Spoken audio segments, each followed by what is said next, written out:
की घटना पर है। लेकिन कल जिस प्रकार से नक्सल ऑपरेशन हुआ और उसमें बड़ी सफलता हमारे जवानों को मिली है, और पहले तो ये सूचना थी कि एक भी जवान को खरोच नहीं आया, लेकिन आज पता चला कि एक जवान घायल है।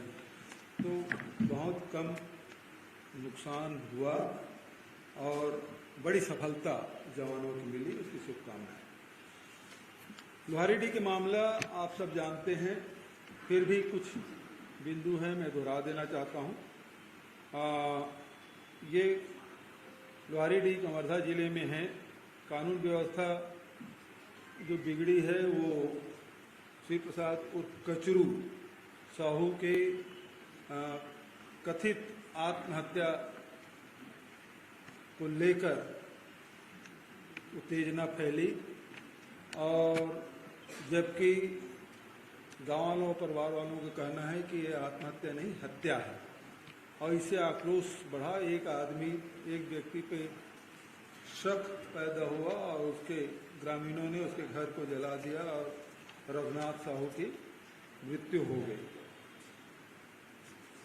और उसके बाद आप सबको पता ही है कि गांव के लोगों को जेल में ठूस दिया गया, थाने ले जाए गए और वहाँ बेदम पिटाई की गई, महिलाओं को, पुरुषों को, बच्चों को। और उसमें एक प्रशांत साहू नाम के नौजवान जो 27 साल की उम्र का था, उसके पुलिस की पिटाई से मृत्यु हो जाती है। अब इसमें जो सवाल है, सरकार अभी तक इसका जवाब नहीं दे पाई है। पहला बिंदु ये है कि पूरे गांव वाले और पूरे परिवार के लोगों का मानना है कि श्री प्रसाद उर्फ कचरू की मृत्यु है वो आत्महत्या नहीं हत्या है।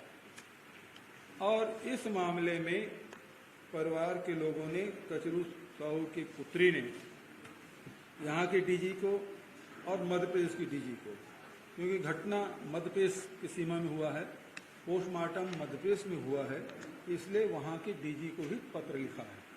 तो पहला सवाल तो यही उठता है कि जब परिवार के लोगों ने पत्र लिखा कि हमको दोबारा पोस्टमार्टम कराना है, और मैंने भी माननीय मुख्यमंत्री विष्णुदेव साय जी को भी पत्र लिखा कि परिवार के लोगों को कहना कि दोबारा पोस्टमार्टम होना चाहिए, तो पहला सवाल तो ये है कि सरकार ने क्या पहल की। जब डीजी के पत्र पर उसकी बच्ची ने लिखा है, तो इसमें दोबारा पोस्टमार्टम के लिए सरकार के द्वारा क्या पहल की गई, और यदि नहीं पहल किया गया है तो ये जो तथाकथित जो आत्महत्या है वो उसमें प्रश्नवाचक चिन्ह लगता है कि सरकार उसको आत्महत्या बताने के लिए क्यों उतारू है, और क्यों उसको, क्योंकि उसमें एक बात और है कि कचरू साहू अकेले नहीं गया था घर से, गांव से बाहर, उसके साथ एक और व्यक्ति है, उसके परिवार के लोग, कचरू साहू परिवार के लोग चीख चीख के कह रहे हैं। उसके साथ झनक नाम का कोई व्यक्ति है जो गया था, तो उस व्यक्ति से पूछताछ क्यों नहीं की गई। वो हो सकता है आत्महत्या के लिए प्रेरित किया हो सकता है परिवार के लोग कह रहे हैं कि हत्या है, तो उससे पूछताछ क्यों नहीं की। वो आज भी व्यक्ति गांव में खुलेआम घूम रहा है। दूसरा सवाल ये है कि जो गिरफ्तार हुए वो 69 हैं, जिसमें 33 महिला है, 34 पुरुष है, 2 नाबालिग है। इसमें प्रशांत साहू की मृत्यु हो गई, चोटें आई है। तो अब सवाल ये उठता है कि इसमें प्रशांत साहू जो पोस्टमार्टम हुआ उसमें क्या है। दूसरा सवाल ये है, उसका पोस्टमार्टम रिपोर्ट सार्वजनिक होना चाहिए, क्योंकि शक इसलिए होता है कि उसके पहले एसपी का जो बयान है, तत्कालीन एसपी, अब तो वो उसका ट्रांसफर हो गया है, उसका बयान था कि मिर्गी उसको आती थी, इसके कारण से मौत हुई, मिर्गी के कारण से। तो उसके पोस्टमार्टम रिपोर्ट क्या है। तीसरा सवाल ये है कि जो 69 लोग गिरफ्तार हुए, आप सबको पता है कि हम लोग दुर्ग जेल अधीक्षक को चिट्ठी लिखे, डीजी भी चिट्ठी लिखे, कंवर्धक में उस दिन अध्यक्ष जी साथ में थे, हम लोग मिलने की कोशिश किए, लेकिन न कलेक्टर ने अनुमति दिया था, न पुलिस जेल अधीक्षक ने अनुमति दिया था, न कोर्ट से मिला। बाद में मैं गया था और उन लोगों से मुलाकात की। तो सबसे बड़ा सवाल ये आता है कि आपने 69 लोगों की गिरफ्तारी की, जिसमें 5 लोग वो हैं जो पोस्टमार्टम कराने गए थे कचरू का, जो दूसरे दिन आए, उनको भी गिरफ्तार कर लिया। कुछ लोग ऐसे हैं, एक आदमी जिसके परिवार वालों से मैं मिला हूं, वो बोलते हैं हम तो भिलाई सुपेला रहते हैं, वहां काम धाम करते हैं, यहाँ आए थे, घटना के 3 बजे पहुंचे, लड़का बीमार था, फिर भी उसको गिरफ्तार कर लिया। तीसरा जो हैदराबाद गए थे, वो घटना के बाद पहुंचे, उनको भी गिरफ्तार कर लिया। चौथा, जो लोग उस रास्ते से गुजर के दूसरे गांव जा रहे थे, जो दूसरे गांव के हैं, उस गांव से गुजर के जा रहे थे, उनको भी गिरफ्तार कर लिया। उनसे जेल में मेरी मुलाकात हुई, उन्होंने कहा कि हम तो दूसरे गांव के रहने वाले हैं भाई, हम तो उस रास्ते से गुजर रहे थे, हमको थोड़ी पता था कि यहाँ घटना घटी है। चौथा, ऐसे लोग हैं जो गिरफ्तार कर लिया गया। पांचवा, जो प्रशांत साहू है, उसके 2 चचेरे भाई राजनांदगांव गए थे, वो लौट के आए, उनको भी गिरफ्तार कर लिया। ये 5 उदाहरण इसलिए मैं बता रहा हूं कि आपने बिना विवेचना के, यदि विवेचना किए होते तो ये पता चलता कि भाई कौन आदमी ये पोस्टमार्टम कराने गया था, कौन आदमी हैदराबाद से आया, कौन दूसरे गांव से आया, कौन राजनांदगांव गया था, कौन भिलाई से गया, ये सारी जानकारी आपको हो जाती। और ऐसे निरपराध लोगों को आप गिरफ्तार नहीं करते। और सबसे बड़ा सवाल ये है कि इसमें धाराएं क्या क्या लगी, और साथ ही 169 लोगों के खिलाफ आपने FIR दर्ज किया। आप पोर्टल में सेंसिटिव करके उसको जारी नहीं कर रहे हैं। 169 लोग कौन हैं? क्योंकि गांव में कोई आदमी है ही नहीं, चाहे 169 में उसका नाम हो या ना हो, वो डर के मारे सब बाहर हैं। जिसका नाम है वो डर के छुपा हुआ है, वो तो समझ आता है, लेकिन जिसका नाम ना भी हो वो भी डर के छुपा हुआ है। तो कम से कम 169 लोग कौन हैं, वो पुलिस क्यों नहीं बता रही? ये तीसरा हमारा पॉइंट। चौथा पॉइंट ये है, 5वां पॉइंट, कि जो आपके चौथा पॉइंट होगा, चौथा पॉइंट ये है कि जो आपने दंडाधिकारी जांच की घोषणा की, हमने तो नई जांच की बात कही थी भाई, SDM है वो कलेक्टर की जांच कैसे करेगा, अपने उच्च अधिकारी की जांच कैसे करेगा? कि 2 IPS को आपने पहले ही मान लिया, 1 IAS और 2 IPS को आपने हटा दिया, वहां से एक निलंबित कर दिया। तो प्रथम दृष्टया तो आपने मान लिया कि सरकार की चूक हुई। अब सवाल यह है कि दंडाधिकारी जांच के बिंदु क्या है? क्या प्रशांत साहू के मौत तक के सीमित है, या 69 लोग जो गिरफ्तार हुए उनकी पिटाई भी उसमें शामिल है? किसी के हाथ टूटे हैं, किसी के अन्य अंगों में चोट आई है, वो भी दायरे में है। और 5वां ये कि इन लोगों के FIR कब होगा, और FIR किए हैं तो क्या थाने में पदस्थ जो पुलिस वाले हैं उनके खिलाफ किए हैं, कि ये जो IAS आपने हटाए हैं, IPS जो हटाए हैं उनके खिलाफ आपने किए हैं? ये 5 सवाल हैं जो कंवर्धा और लोहारीडीह में और आसपास के गांव में ये मामला गूंज रहा है कि आखिर ये इनको न्याय कब मिलेगा। ये सरकार से, शासन प्रशासन से हमारी मांग है कि इसके बारे में जानकारी दे। पहला, पोस्टमार्टम कराने में आपने पहल क्या की? दूसरा, इसमें धाराएं क्या क्या लगी? तीसरा, 169 लोगों की सूची। चौथा, प्रशांत साहू के पोस्टमार्टम। और पांचवा, आपके जो दंडाधिकारी जांच किए उसकी जांच के बिंदु। और छठवा, जो आपने जो एफआईआर किया है क्या इनका, क्योंकि प्रशांत साहू की मौत तो हो गई, एफआईआर तो किया होगा। एफआईआर में धाराएं क्या क्या लगी है और किन के खिलाफ है,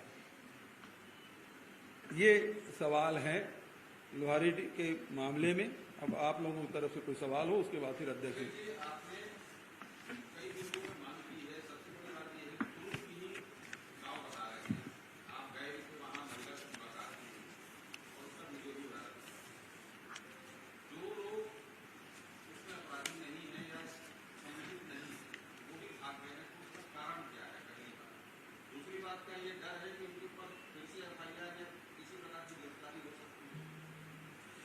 क्योंकि देखिए, ये डर तो सबको है।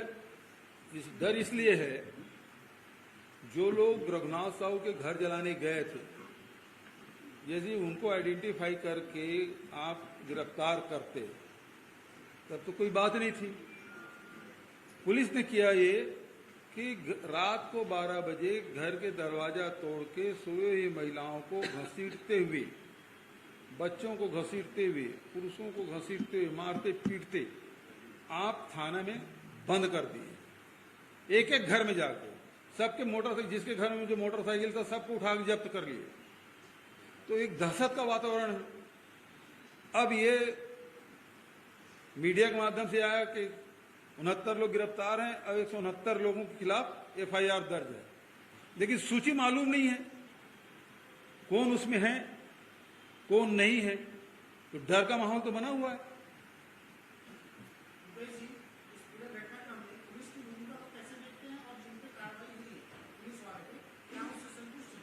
देखिए, सरकार ने खुद मान लिया कि पुलिस नाकाम रही है। उसके नाकामी के कारण से, उसके गलत एक्शन के कारण से इतनी बड़ी घटना घटी।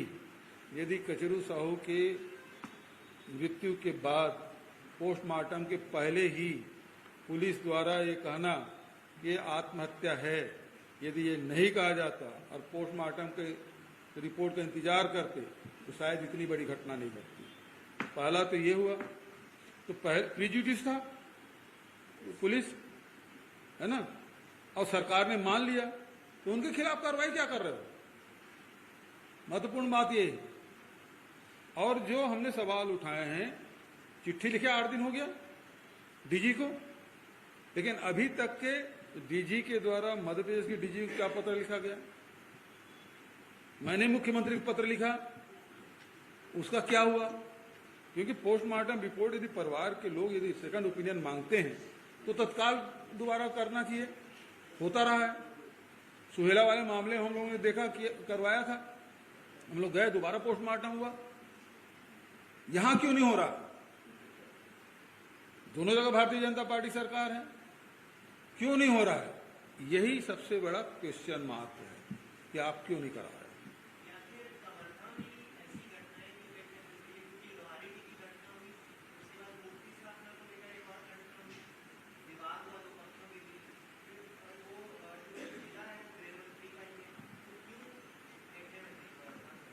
देखिए, न केवल कवर्धा तो राजधानी बन गया है,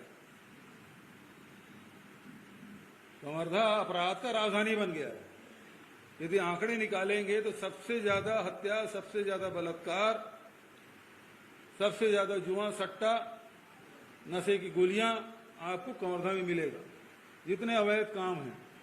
और ये सारे संकेत कर रहे हैं कि इसमें गृह मंत्री की कहीं न कहीं कोई भूमिका है, क्योंकि इस घटना में भी लोहारीडीह में भी जाके परिवार वालों को गृह मंत्री धमकाने का काम किया। बहुत बाइट देते थे, ये धमकाया जा रहा था। आपने सर बोला कि सीएम को आपने पत्र लिखा था लेकिन उसका जवाब नहीं आया। आज भी आपने 5 बिंदुओं पर अपनी बात रखी, विवेचना की बात की। अगर अभी भी जवाब नहीं आता है तो फिर आगे क्या? हम तो रोज सवाल पूछेंगे। भाई बंद हमने करा दिया, अध्यक्ष जी ने बंद काल किया, वहीं से बंद काल किया और पूरे प्रदेश में समर्थन मिला। हालांकि चेंबर ऑफ कॉमर्स ने हम समर्थन नहीं दिया, फिर भी पूरे प्रदेश बंद रहा और खासकर तो कवर्धा तो 100% बंद रहा। तो ये हम लोग, अब सवाल ये उठता है, सबसे बड़ा सवाल ये है कि 169 लोग कौन हैं, ये बड़ा सवाल। क्यों सूची जारी नहीं कर रही सरकार, और नहीं कर रही है तो हम अगला सवाल करेंगे।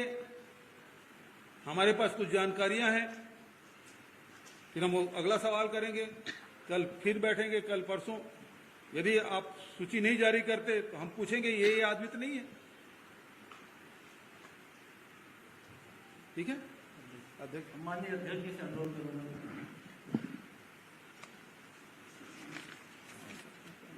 आदरणीय साथियों, इस घटना को लेकर पूर्व मुख्यमंत्री भूपेश बघेल जी ने आपसे डिटेल से चर्चा की है। मैं एक दो चीज आपके समक्ष रखना चाहता हूँ। ये सच्चाई है कि लोहारी डी की घटना की सच्चाई छत्तीसगढ़ की जनता के सामने आना चाहिए। इसीलिए जरूरी है, इसलिए गंभीर है, क्योंकि ये कवर्धा जिला का मामला है और कवर्धा विधानसभा का मामला है, जहां से चुनकर विजय शर्मा जी आते हैं और आज छत्तीसगढ़ के उप मुख्यमंत्री भी है और गृह मंत्री भी है। इसलिए इस घटना की सच्चाई जनता के सामने आना चाहिए। दूसरी चीज, जिस तरह से हमारी छत्तीसगढ़ न्याय यात्रा में उन पीड़ित परिवारों ने सम्मिलित भी हुए और प्रेस कॉन्फ्रेंस में भी रहे और हमारे साथ खाना भी खाए, भोजन भी किया। खाना खाते खाते, भोजन करते डिटेल से हमारी चर्चा भी हुई। वास्तव में दोनों परिवार डरा हुआ है, सहमा हुआ है, क्योंकि शासन और प्रशासन लगातार उस परिवार को डराने और धमकाने का प्रयास किया जा रहा है। विशेषकर गृह मंत्री जब गए तो उस बच्ची से स्पष्ट रूप से उन्होंने कहा कि तुम बहुत ज्यादा मोबाइल में वीडियो में बात कर रहे हो और प्रेस कॉन्फ्रेंस में बात कर रहे हो। लेकिन एक्चुअली अगर देखा जाए, वास्तव में वो बच्ची जो घटना को सिर्फ समझ रही है, उसके बाद ना उनको राजनीति की समझ है, न कानून की समझ है, न ही अन्य चीजों की समझ है। वो सिर्फ परिवार तक सीमित बच्ची पढ़ाई कर रही है। लेकिन उसके बाद उसकी जो अंदर से निकली हुई आवाज, उसकी अंदर से निकली हुई जो दुख और दर्द, शपुर्त उस बच्ची को, उस बच्ची के मुंह से बाहर निकल रहा है। मतलब ये सबसे बड़ा सोचने वाली बात है। ना बिना सिखाए, ना बिना समझाए, ना बिना कुछ बोले, दिल से निकला हुआ उसका जो एक एक शब्द वास्तव में दिल को छूने वाला, झकझोर करने वाला बात है। और उन्होंने ठान लिया कि अपनी पिता की लड़ाई वो लड़ रही है, इस उम्र में लड़ रही है, जो उम्र उसके लिए पढ़ाई करने का है, परिवार साथ रहने का है, उसे बाहर की दुनिया को कुछ भी पता नहीं। इस परिस्थिति में वो बच्ची आज कानून का सहारा ले रही है, अपने पिताजी के लिए न्याय की लड़ाई लड़ रही है। जो उसकी मां को भी जेल भेज दिया गया ना, वो सिर्फ 5 भाई बहन के साथ और उनकी नानी के साथ रह रहे हैं घर में। पिताजी खत्म हो गए, मां को जेल भेज दिया गया। सोच लीजिए वो बच्ची कितनी सदमे में है, उसके बाद भी वो न्याय की लड़ाई लड़ रही अपने पिता के लिए। और निश्चित रूप से हमने उस दिन भी कहा, आज भी कह रहे हैं कि पूरे कांग्रेस पार्टी उस बच्ची के साथ है, उस परिवार के साथ है।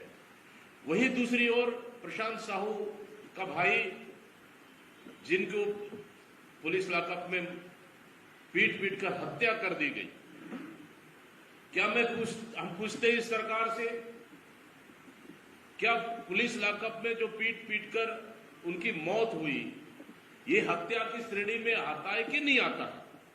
मैं पूछता हूं इस सरकार से, मैं पूछता हूं इस कानून से, मैं पूछता हूं इस न्याय से। अगर किसी के लॉकअप में, किसी के घर में अगर मौत होती है मारने से, वो हत्या की श्रेणी में आता है कि नहीं आता है? इसके खिलाफ अपराध का दर्ज होना चाहिए कि नहीं होना चाहिए? होना चाहिए तो फिर कौन जिम्मेदार है? उसके ऊपर एफआईआर हुआ तो क्या मामला दर्ज हुआ? कौन जिम्मेदार है? ये सबसे बड़ा सवाल इस सरकार के ऊपर उठ रही है। अगर इस मामले को अगर सरकार दबाने का प्रयास की तो हम साफ साफ कह रहे हैं कि सरकार से तो भरोसा उठ गया है, लेकिन कानून से भी भरोसा उठ जाएगा। इसलिए दोनों परिवार न्याय के लिए लड़ रहे हैं। निश्चित रूप से उनके साथ कांग्रेस पार्टी पूरी तरह से साथ में है। और जिस तरह से प्रशांत साहू का भाई ने भी स्पष्ट कहा उस दिन कि हमें सुरक्षा चाहिए, उन्होंने दोनों परिवार को सुरक्षा की मांग की, उन्हें सुरक्षा चाहिए, उनकी जान को खतरा है। गृह मंत्री और प्रशासन उन्हें लगातार दबाव और डराया धमकाया जा रहा है। तो इस तरह से इस मामले का पर्दाफाश होना चाहिए। मतलब सीधा सीधा साफ है कि ये घटना 3 साहू समाज के बेटों की जो जान गई, इस घटना को रोका जा सकता था, बचाया जा सकता था, लेकिन गृह मंत्री की नाकामी और उनके इशारे पे ये घटनाएं हुई, निंदनीय है। निश्चित रूप से दोनों परिवार न्याय के लिए लड़ रहे हैं और कांग्रेस पार्टी पूरी तरह से उस परिवार के साथ खड़ी है।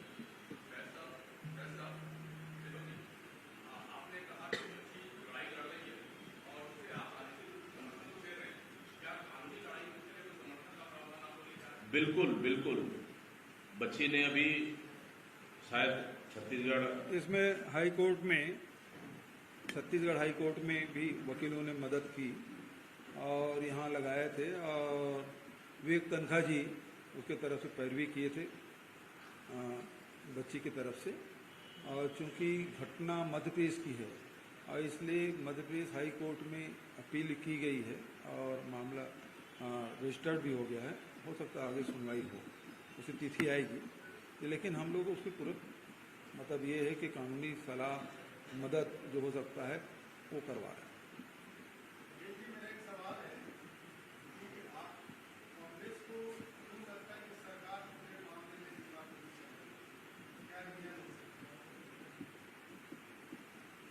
देखिए, इनके जो क्रोनोलॉजी समझ लीजिए, इनका गृह मंत्री का, यहाँ बलौदा बाजार में घटना घटती है और तमाम अपने विरोधियों को, कांग्रेसियों को जेल में डालने का काम करती है। भारतीय जनता पार्टी के एक आदमी छुए तक नहीं है, जबकि मीडिया में सारे लोग सब दिख भी रहा है भारतीय जनता पार्टी कौन कौन नेता शामिल है, उसको छुए तक नहीं है। यहाँ भी लोहारीडीह में आप इसी माध्यम से 69 लोगों किए हैं, किसके कहने से किए हैं? क्या वहां चश्मदीद गवाह उपस्थित था जिनसे पूछ पूछ के आपने नाम नोट किया है, या एक व्यक्ति के कहने से आपने 169 लोगों का नाम नोट कर लिया? क्योंकि जानकारी ये है कि एक आदमी रघुनाथ साहू के रिश्तेदार को लेके घर के सामने गली गुजारते थे और इस घर में कौन कौन है वो सबका नाम लिखते जाते थे। तो यहां भी आप अपने विरोधियों को निपटाने के लिए तो नहीं लिखे। बड़ा सवाल ये है। और कचरू साहू के जब सब लोग बोल रहे हैं कि ये हत्या है, तो सरकार पहले से कैसे कह रही है आत्महत्या है बिना पोस्टमार्टम के? पुलिस वाले कैसे कह रहे हैं? ये सारी शंकाएं हैं, जो सारे प्रश्नवाचक चिन्ह हैं, जिससे ये लगता है कि गड़बड़ है मामला।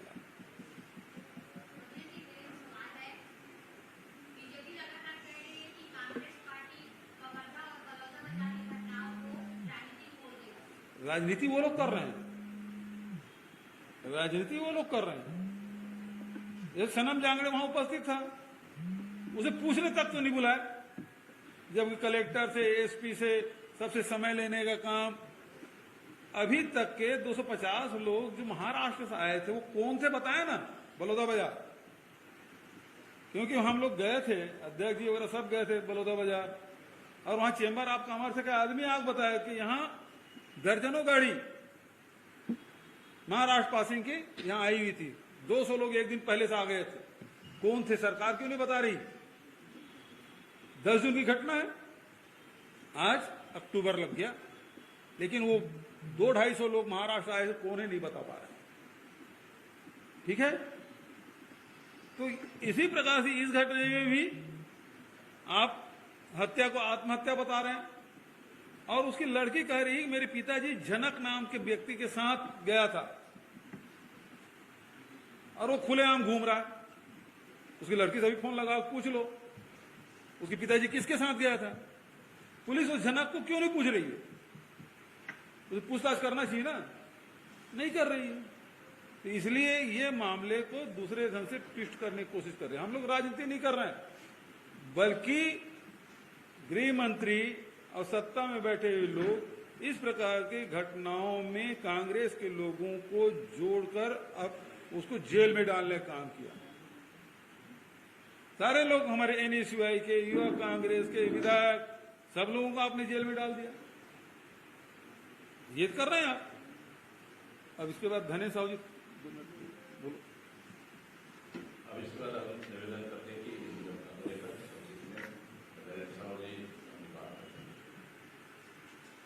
आज की इस पत्रकार वार्ता में उपस्थित हमारे प्रदेश अध्यक्ष हमारे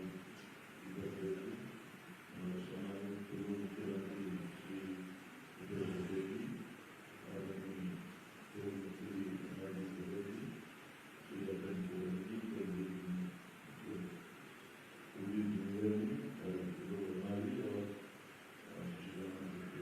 सभी कांग्रेस के अधिकारीगण और सभी हमारे देश के वैसे तो माननीय अध्यक्ष जी ने और माननीय हमारे पूर्व मुख्यमंत्री जी ने सारी बातें रखी है। ये बड़ा दुर्भाग्यपूर्ण घटना है बलौदाबाजार की भी और लोहारी की। इतना दिन बीत गया है, काफी लंबा समय हो गया इस घटना को, लेकिन आज भी बड़ौदाबाजार में निर्दोष लोग भी सब सत्तावी समाज के जो लोग हैं वो लोग आज अंदर हैं। और वही जो है आज लोहारी भी से आज भी खौफ और भय का वातावरण पूरे गांव में निर्मित है। और जो लोग जेल के अंदर हैं उनके ऊपर क्या चार्जशीट किया गया है, क्या क्या धाराएं लगाई गई है, क्या क्या अपराध उनके ऊपर दर्ज किया गया है, ये अभी तक कोई स्पष्ट नहीं है। उसकी बच्ची कचरों की बच्ची लगातार चिल्ला चिल्ला के बोल रही है। हम भी गए थे मिलने, उस समय भी यही मांग कर रही थी। घटना के 2 दिन बाद से मांग कर रही हो कि इसका पोस्टमार्टम दोबारा कराया जाए ताकि सही चीज सामने आनी चाहिए। लेकिन क्यों प्रशासन सरकार जो है क्यों बचना चाहती है, पोस्टमार्टम क्यों नहीं कराना चाहती है? अभी तक पोस्टमार्टम हो जाना चाहिए था। दोबारा पोस्टमार्टम की जो मांग कर रहे हैं इसका मतलब है कि शासन खुद उसको घटना को छिपाने में लगी हुई है और पूरी तरह से यह प्रायोजित पूरा मामला लगता है इसमें। क्योंकि यदि पुलिस ने उसको आत्महत्या के रूप में परिणित करने की कोशिश नहीं की होती तो शायद ये इतनी बड़ी घटना नहीं घटी होती। लोगों का गुस्सा इसी बात में था कि उसके चेहरे में, शरीर में सारे चोट है और पुलिस उसको जबरदस्ती आत्महत्या का प्रकरण बना रही है। और इसलिए पूरा गांव आक्रोशित हुआ। पूरे गांव जो आज रघुनाथ के घर में टूट पड़े, वहां की कांड हुई, उसकी मौत हुई। और ये जो घटना घटी है ये पूरी तरह से, जबकि पुलिस वहां मौजूद थी। ये सबसे बड़ा आश्चर्य और है कि पुलिस पूरा वहां पर मौजूद हुई। एक चीज और साबित होता है इस बात को कि सरकार ने एसपी, थानेदार सहित पूरे लाइन स्टॉप को लाइन अटैच किया। एक तरफ आप मान रहे हो कि लोग कहीं न कहीं दोषी है तभी कार्रवाई हुई, लेकिन उनके ऊपर कानूनन क्या प्रक्रिया होगी, क्या दोष हो रहा है, क्या अपराध आप लोगों ने कितने लोगों पर, एसपी को हटाया, कलेक्टर को हटाया, थानेदार को हटाया, सारे स्टाफ को हटाया, तो उनके ऊपर कोई अपराध तो क्या होना चाहिए जिनके कारण ये घटना घटित हुई है। निर्दोष लोगों को मारपीट की गई है, उसका क्या रिपोर्ट क्या है, डॉक्टर रिपोर्ट आना चाहिए। जेल में जो ले गए हैं अभी तक उन लोगों को मारपीट की जानकारी मिलती है, चोट से अभी तक ठीक नहीं हुए हैं। ये भी सामने आना चाहिए। ये बहुत दुर्भाग्यजनक स्थिति है कि लोहारी जी के 3 साहू परिवार और उसके साथ में जितने भी लोग अंदर हैं, अधिकतर सब साहू समाज के लोग हैं और वो लोग सब पीड़ित हैं पूरी तरह से। और इस घटना की पूरी तरह से अभी भी आज जिस तरह से पद यात्रा न्याय यात्रा के माध्यम से सरकार को अवगत किया गया है, और क्या चाहती है सरकार विपक्ष से? विपक्ष अपना पूरी तरह से अपनी जिम्मेदारी निभा रहा है। अब ये उसके बावजूद भी कान में तेल डाले हुए बैठे हुए हैं, बिल्कुल शुतुरमुर्ग की तरह ये लोग अंदर घुसे बैठे हैं। इस घटना को बिल्कुल नकार रहे हैं, जो कि आज प्रदेश की बहुत बड़ी घटना है, ये घटित हुई है।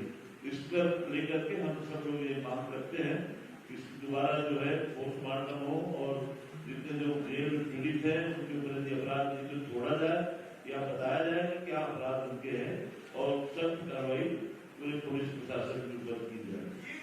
विभिन्न मामलों की जांच सीबीआई के माध्यम से कराई गई, तो किरणपुर की बहुत सारे ऐसे लड़के हैं जिसकी जांच जो सीबीआई के माध्यम से कराई गई। ये बड़ी घटना 3 लोगों की मौत हुई है एक वाले, इसमें कौन सी जांच कांग्रेस पार्टी चाहती है, क्यों सरकार नहीं करा?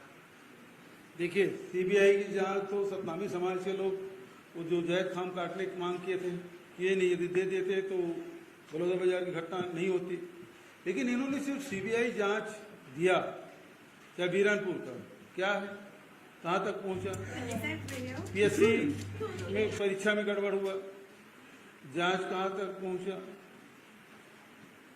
और महादेव को आपने सीबीआई सौंपा, कहाँ तक पहुंचा। तो आप टालने के लिए सब कर रहे हैं। फॉलो अप तो भी होना चाहिए। क्या कर रहे हैं? जनता को जानने का अधिकार है। आपने आरोप तो लगा दिया, पीएससी में गड़बड़ी, क्या हुआ? तो ये लीपापोती करने की कोशिश हो रही है।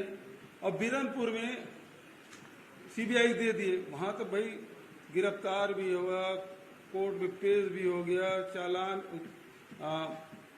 फाइनल रिपोर्ट भी हो गया, सुनवाई भी शुरू हो गई।